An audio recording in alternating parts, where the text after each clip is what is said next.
Well, hello guys, we're at Flamborough Head. IR Photo Tours here, and thanks to this young gentleman here. He's not much younger than me, to be fair, but he looks a lot younger. I'm jealous. Anyway, here we are at the bottom of Flamborough Head. That is the drinking dinosaur, apparently. And this guy I've just met is using that there. How cool is that? And what film camera is that one? There's a large format. Yeah, 4x5 large format. Wow, wow.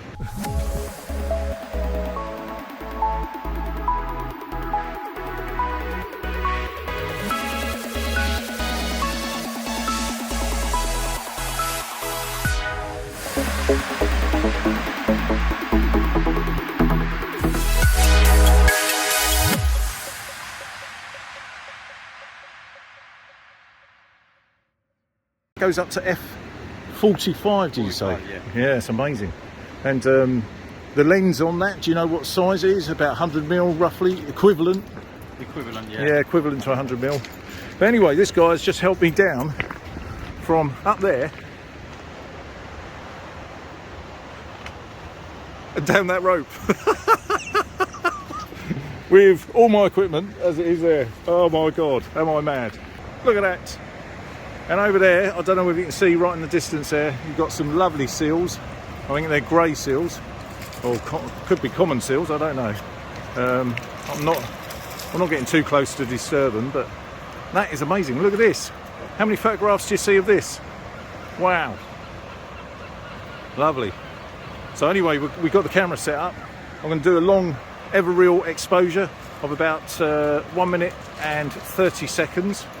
I'm at f11 and I'll put the settings up here, look, and that is it. So I'll go through that again. I've got f11, I'm going to f11, ISO 50, so a really low ISO because it's quite bright.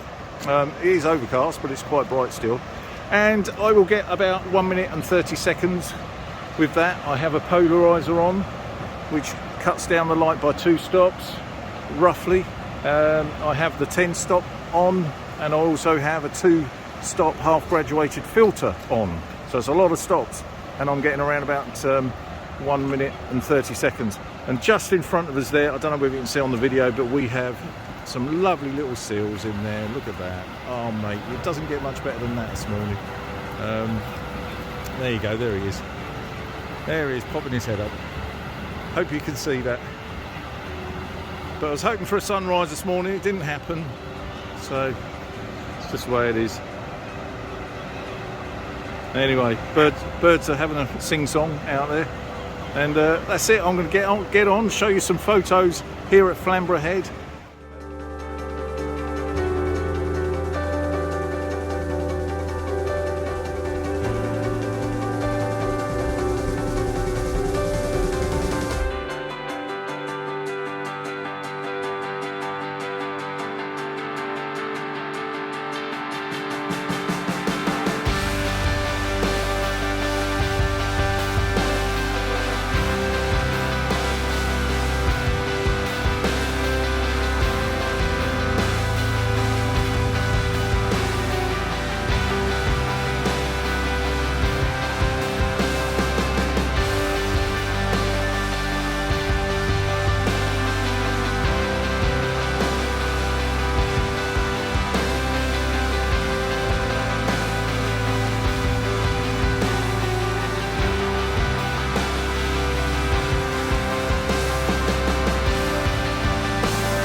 I did remember my capture, which is wireless. So while I was talking to that guy, I have my remote in my hand, so I can have a chat with him, do a long exposure, and still get the shot. Try another one at 2 minutes and 50. Oh, let's try again. There we go. So hold it in for about 5 seconds, and then it will carry on. So that's it. So carry on for 2 minutes and 50 seconds. And look what's out there, look. How cool is that? The seals. Oh, how cute. So cute. Aren't we lucky? Look at those. Oh, that's the lovely seals over there. Bless them. Look at them. How cute is that? I just found this little area here. All the old seals were in there. They're all in there now. But hello, John. Hi. You all right? Yeah, you all right? Yeah, not too bad. He's wanting his ball. Yeah. So, Do you want to try and take a picture on the large format? do I want to try? Yeah. Do I want to try and take a picture on your large format camera? Wow. There's an offer. I'll tell you what, I'd love to. So, if I muck it up, how expensive can that be? Well, it costs £120 for about 20 photos. Then it's about £4 to develop each. Wow. And then you have to scan it, which is between 25 to 60. Yeah, I'm aware of the scanning. Yeah. And Yeah. then when you scan it, you can print the photo Okay. inside. Cool beans. So, yeah. So what's that per film then? Per picture? Quite a few quid. Yeah, I don't even know. I don't want to know. I think. You don't want to know. Don't want to know. No, let's not think that way. Let's not put pressure on ourselves. Okay, brilliant. Well, Jean, I'd love to. And do you want me to come over there now? I'm pretty much finished here. I've got the images I want from this little area, so I'll pop over there now. So this gentleman here. Sorry, your name is Jean-Michel. Jean-Michel. Is it really? Yeah. That is a typical French name, isn't it? Oh wow. And so Jean was telling me that here, on here, you can set the timer to bulb, and what you do, you click that once. Oh, you keep it in, sorry, you click it and keep it in for as long as you feel that you want the shutter open, or you put it on T here, and what T does, you click it once, that will leave the shutter open, click it again, and that will shut the shutter. And then of course you've got all your times on here, right on the front here, all the way to 1/400th of a second basically. So that's there. And then of course you've got your aperture on the back, and you can set your aperture to all the way up to 45. So f45 all the way down to looks like 6.7 there. Yeah. And not sure what the MNX are. Can't think. And he's even put a modern day feature on there. Look, the bubble, and also some of this here, all the bracketing he's put on as well to use modern day equipment like your tripods. So he's got Gitzo on a very old camera. And the screen on the back, I want to show you the screen, because the screen on the back is amazing. It's huge. You think our screens are big on the back of our DSLRs? Nothing compared to this. There you go. I don't know if you can see that or not. I hope you can. It's very difficult because you've got to have the curtain over your head really. But that is the back screen. And everything is upside down and back to front. So manoeuvring that tripod and manoeuvring the camera and everything can really trick your brain. Here we go then. So I'm going to look through here, find out what that lens is going to give me, and to be fair, it's going to be about 100mm lens on there, equivalent. So it's about 250mm lens, but this is large format, so you've got to literally bring that right down. I don't know quite what the calculations are, but that's going to be around about 75 to 100mm, and we are only getting that section there in, whereas my lens 17mm, I'm getting everything in from this angle. So I'm just going to work that out. Once I work that out, we'll get a composition. I think this rock here would be nice just to give us a lead-in line, and Jean is quite happy to send me a photo of what I've done, and it may go on this video. No, it will go on this video because I think it's really interesting stuff. Now we've gone for I'm just going to state we have gone for an aperture of the highest aperture, because these lenses tend to have a very, very small depth of field, really fine depth of field.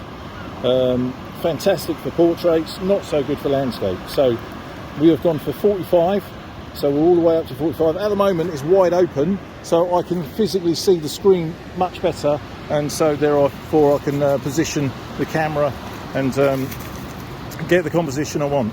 Now I've got to bear in mind everything's upside down and back to front, so that's going to mess my head up a little bit, but we'll see how we get on. So aperture is f45, and sorry, turn it the other way, shall we? And the shutter speed is going to be at 1/30th of a second, and he has a polarizer filter on, which is fantastic. So let's get on with it, shall we? Let's find out what we get from this. So we're all focused. There's your back screen, guys.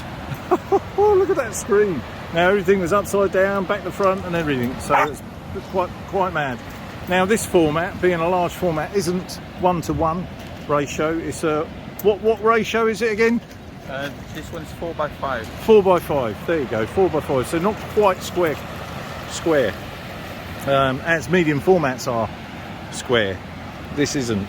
So now we're ready. We're focused. The focusing is here.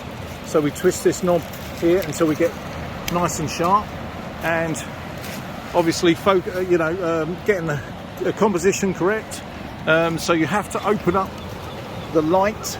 There's a like a black switch there that you pull, and that will open the shutter so you can actually physically see what you're looking at. And then you have to close that shutter. And now, once we've focused, we've got everything all sorted out, we can now take the shot when we are ready. So we're getting lots of light, and I believe we need to put the film in. Yep. We need to put the film in. Right, yeah, that was that'd be a practice shot, that, wouldn't it? So how do we put the film in? Slide it in. Yeah. And that's it. Yeah. Well, then you remove that bit. Okay. Do you want to do it? No, you do it. You do it. Yeah, you do it. I'll film you, because I think this is really interesting for my viewers. And then make sure that's closed. So make sure what's closed. This little piece here. Yeah. Close the light. Okay. What's that closed? Did I do that right? Yeah. And then pull that up. Pull that one out. Okay. Okay. Just. And take the shot. Yep. You don't need the hood on or anything else. Right. Yeah, we're at the right settings. Have we loaded it? Yeah. So just press that forward. So now that is primed. The trigger is primed. Here we go. So now we're going to get. I'll show you what we're going to get in first. We're going to get that bit in there. That is it. That's all we can get, and we are quite a way away from that. Unlike my camera there. So my I don't think my camera's even in the shot. In fact, it's not, because we're getting the sea just there. That's where the cut-off point is. That bit there. That's all we're getting in. So here we go. Here we go. Ready? 3, 2, 1. There you go. 120 quid's worth, all gone. No, it's not that expensive. That's just one shot. 24 shots. And then you put the slider back in. Take that out. Yeah. And that's it. And so no light can get to that film then until you process it. Oh, brilliant. Now that was a nice little process. That was really enjoyable, because you had to be really precise with everything. Now there's no movement on that exposure, is there? You were saying. So with this, you have to be smack on the money with your exposure, because it can't cope with any highlights or lowlights. There's no dynamic range as such with this camera, so you get what you get. If you're off even slightly, then that image is going to come out quite bad. So we will have to wait and see. So this could be another video, really. So yeah, I'm just going to have to wait and see. How long would it take to process? About a couple of weeks. No, 4 or 5 days. Okay, brilliant. Excellent. Well, I'll wait for this video then, I think. So yeah, thank you, John. That was really, really, really, really great. Really interesting. I really enjoyed it. Now the tide's coming in. It's coming in quite rapidly now, so we might have to make a move. Nice meeting you. It's amazing. That's what photography does. You meet loads of different people, don't you? I meet loads of people, really interesting people, and they come on my video. But yeah, looking a nice day now. The sun's trying to come out. So from me, Ian Robinson at IR Photo Tours, I bid you farewell. It's been a lovely old job.